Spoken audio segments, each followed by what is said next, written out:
அமைச்சர்களாக வருகிறார்கள். ஆட்சி அமைக்கின்ற பொழுதெல்லாம் அமைச்சர்களாக வந்து விடுகிறார்கள். ஒரு கட்சியிலிருந்து இன்னொரு கட்சிக்கு மாறுகிறார்கள்.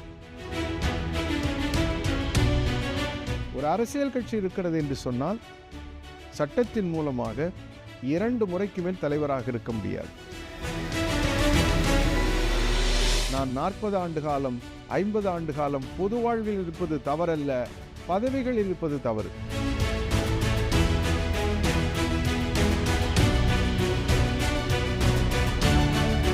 நீண்ட நாட்களாக இந்த அரசியலை சீர்திருத்துவதற்கு என்ன வழிமுறை, எப்படி சீர்திருத்த முடியும் என்று விவாதம் நடந்து கொண்டே இருக்கின்றது. நான் இது சம்பந்தமாக பலமுறை பல இடங்களிலே விவாதித்திருக்கிறேன், கட்டுரைகள் எழுதியிருக்கிறேன். நான் சொல்லக்கூடிய ஒரே ஒரு கருத்து, ஜனநாயக நாட்டில் பதவிகள், இந்த பதவிகளை தாண்டியதாக அது பொறுப்புகளாக இருக்கின்றன.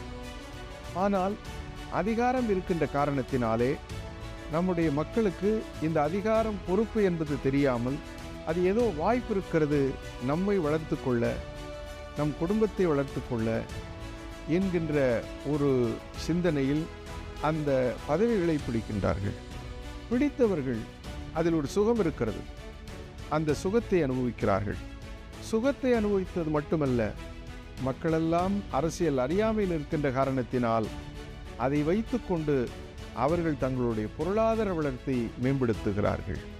இவைகளெல்லாம் முறையற்று இருப்பது, முறையற்றுத்தான் செய்கிறோம் என்பது தெரிந்தும் செய்து கொண்டிருக்கிறார்கள். இதை எப்படி தவிர்ப்பது? ஒன்று, பொதுமக்களுக்கு விழிப்புணர்வு வர வேண்டும். சரி, வரவில்லை என்று சொன்னால் என்ன தீர்வு என்பது ஒரு கேள்வி. அந்த இடத்தில்தான் நான் ஒரு மைய கருத்தை முன்வைத்து கொண்டே இருக்கிறேன்.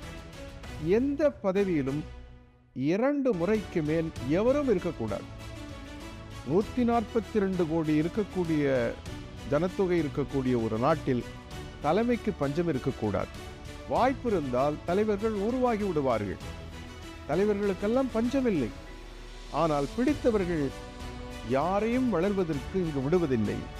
ஆகையினாலேதான் கட்சிகளிலே பார்க்கிறோம், அவர்கள் 40 ஆண்டு காலம் 50 ஆண்டு காலம் அவர்கள் பிடித்துக் கொள்ளுகிறார்கள், தலைவர்களாக இருக்கிறார்கள். சட்டமன்ற உறுப்பினர்களாக வருகிறார்கள். நான் 50 ஆண்டு காலம் சட்டமன்ற உறுப்பினர், பாராளுமன்ற உறுப்பினர். நான் 4 முறை பாராளுமன்ற உறுப்பினராக இருக்கிறேன். அமைச்சர்களாக வருகிறார்கள்.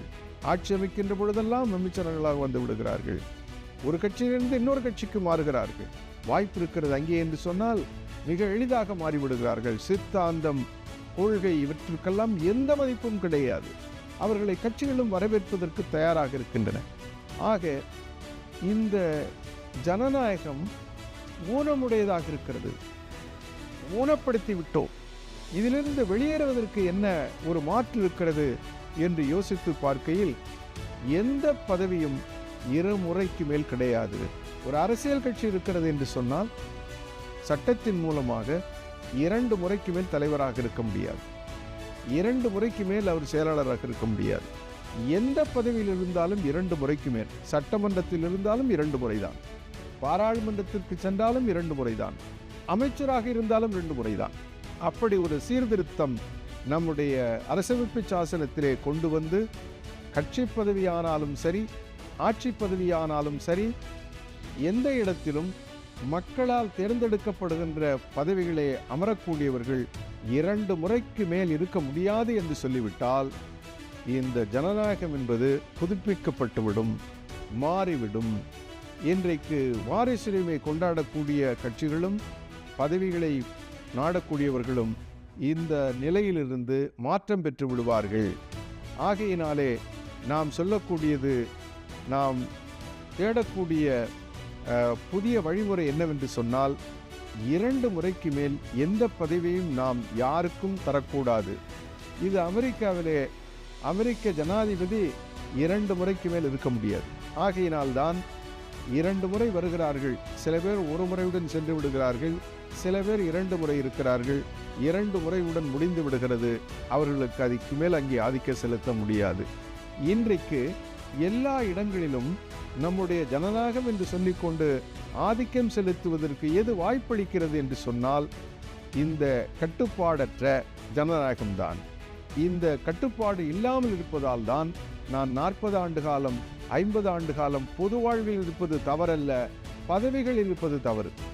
அந்த பதவிகளை தக்க வைத்துக் கொள்வதற்கு அவர்கள் நடத்தக்கூடிய செயல்பாடுகள் அத்தனையும் ஜனநாயகத்திற்கு முரணானவை. ஆகையினாலே இந்த 2 முறைதான் ஒரு பதவியை ஒருவர் அனுபவிக்க முடியும் என்ற சீர்திருத்தம் வந்துவிட்டால் மிகப்பெரிய மாற்றம் நம்முடைய மக்களாட்சியில் வரும் என்பது திண்ணம். அதை பெரு விவாதமாக நாம் மாற்ற வேண்டும். அதுதான் இன்றைய தேவையாக இருக்கிறது.